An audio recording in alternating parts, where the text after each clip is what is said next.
Okay, hello, and thanks for joining me for the accounting and finance coaching sessions.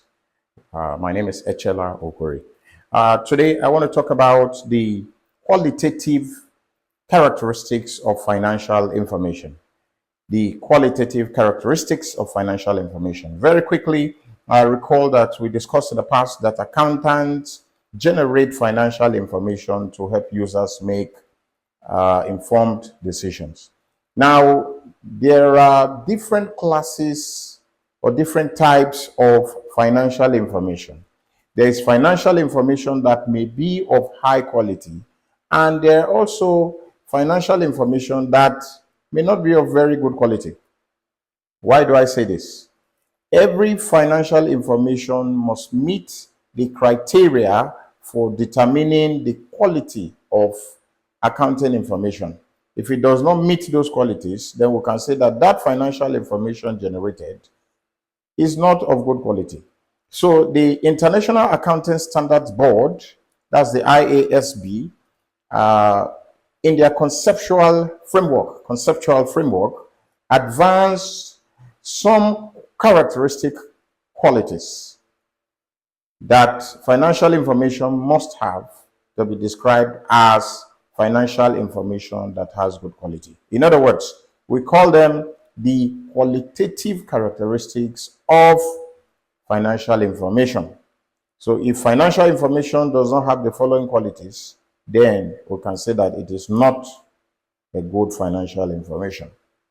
This topic is very, very examinable. So if you are preparing for any professional examination, please follow carefully.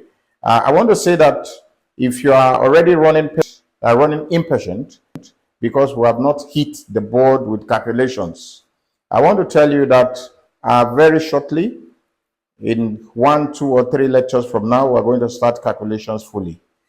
Accountants are not mathematicians. The calculations that we do, the computations that we do lots of computations and calculations all the time. Artificial intelligence can do most of those calculations and computations, but the interpretation is what is more important. So you must know what you are calculating, you must know what you are computing. And if you don't have a rock-solid knowledge of the theoretical framework, then your calculation may even be wrong, or even if it is right, you may not interpret them correctly. For example, if you look at variance analysis, you are told you could bring 2 people and you tell the first person, what is the variance between an ideal, that is, or a standard price of 10 naira and the actual of 5 naira? Both of them will tell you that the answer is 5, but the first one may tell you that it is adverse, and the second one may tell you that it is favorable, and only one of them will be correct. Let me leave that at that. It is very important that as an accountant, you have a rock-solid knowledge of the theoretical framework. You know what you are calculating, and you are able to interpret what you have calculated.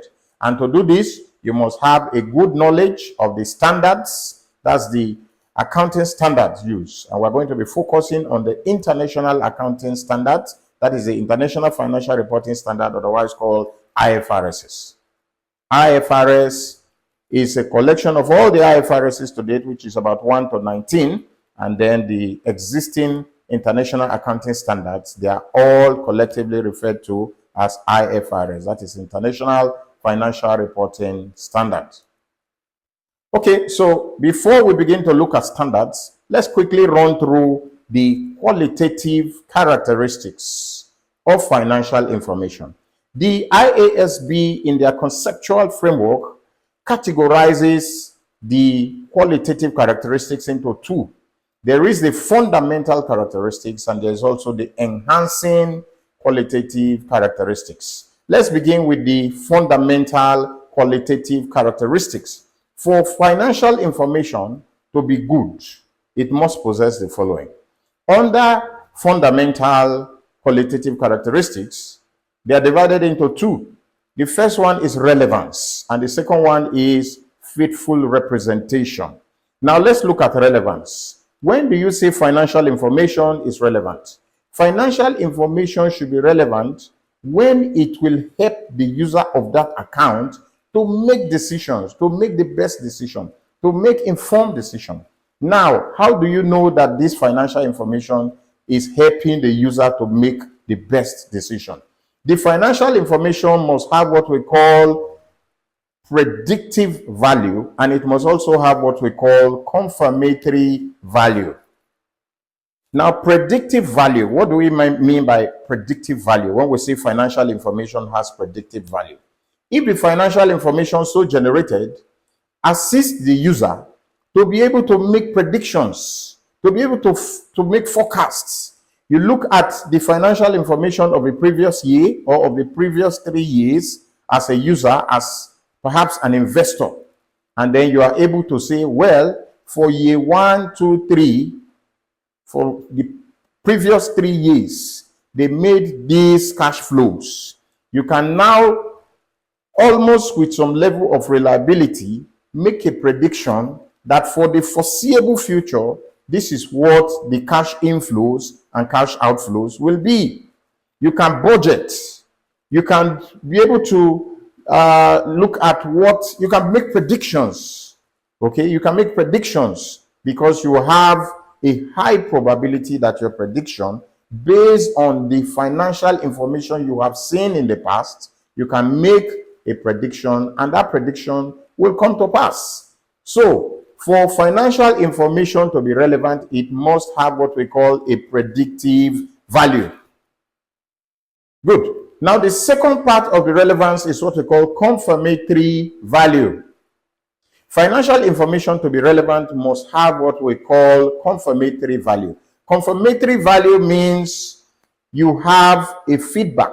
In other words, there is a feedback from the financial information, and that feedback is what has been predicted is being confirmed.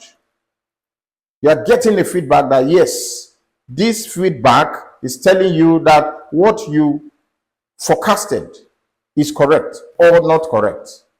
So there's a confirmatory value. There's a confirmatory feedback, basically.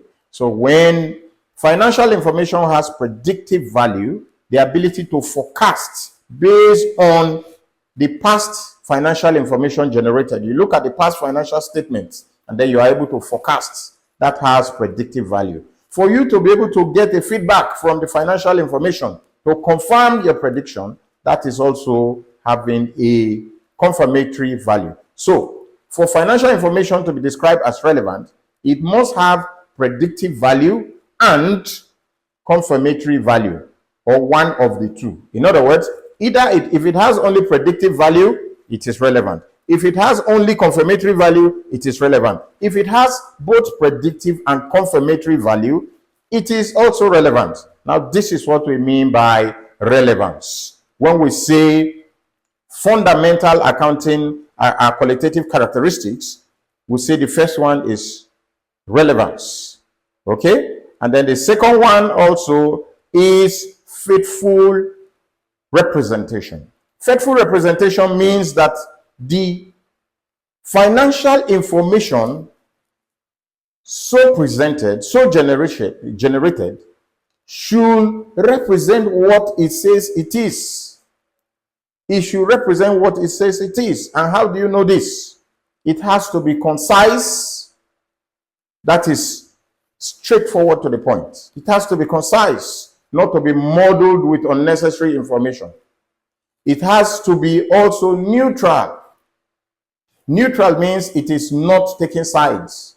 It is not on the part of the management. It is not on the part of the shareholders. It is just neutral. It is not on anybody's part. It is telling you, if it tells you that this is a line item, this is the figure for sales, that is the figure for sales. If it tells you this is a figure for gross profit or for net profit, whatever, the information you get from the financial statement must be neutral. It is devoid of any manipulation. It is devoid of manipulation to favor a particular party. In that case, we say the financial information generated is neutral. Another one is that it has to be free of error or free from error. Financial information to have faithful representation must be free from error. That is self-explanatory. It deserves no further explanation. When financial information is free from error, we say it has faithful representation. Now, I told you that there are two major divisions of the qualitative characteristics of financial information as advanced by the IASB in their conceptual framework.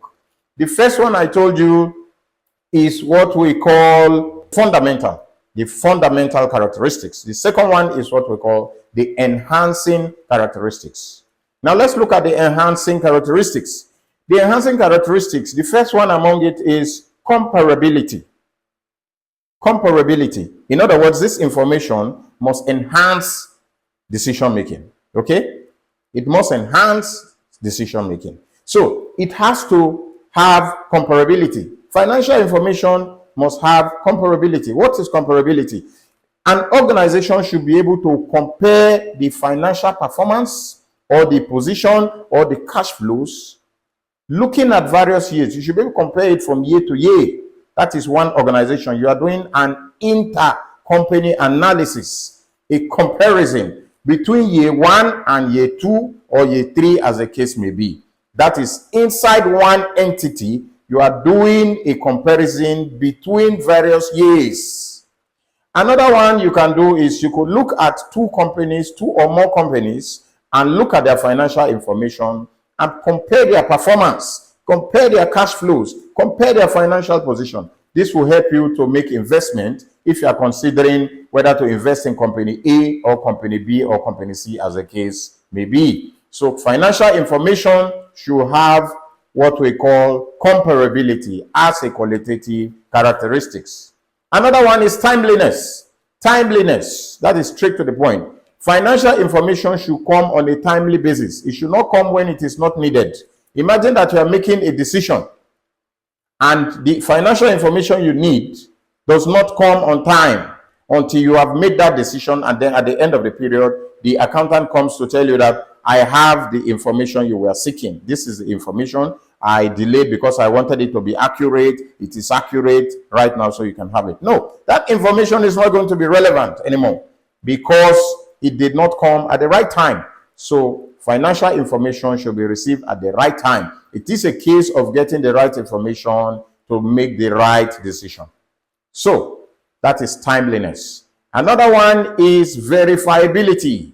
Financial information should have the attributes of verifiability. You should be able to verify. In other words, an independent party following the steps, the process you followed, that's the process of recording, summarizing, what do you do again?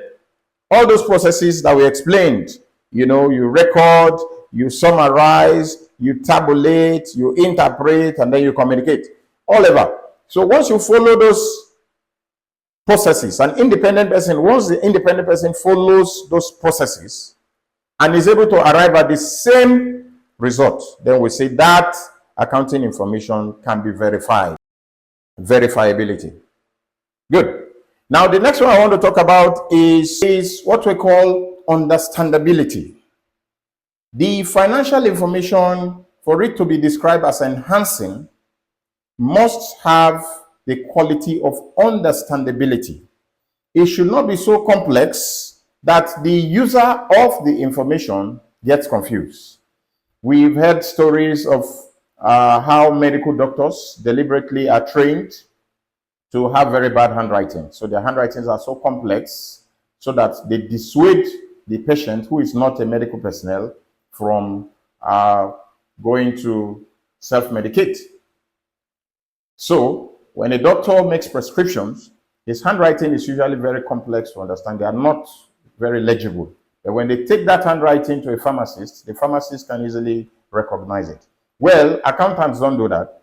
We know that users of account, anybody can be a user of the financial information. So one of the qualities, one of the characteristics is that financial information should be understandable. It should not be so complex as to confuse you to make a wrong decision.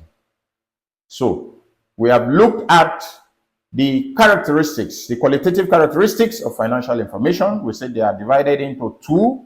This is just to summarize. We say there's the fundamental and then there's the enhancing. And we say the fundamental is divided into relevance and faithful representation. And we say the Relevance means it must have predictive value and confirmatory value, or have both of them.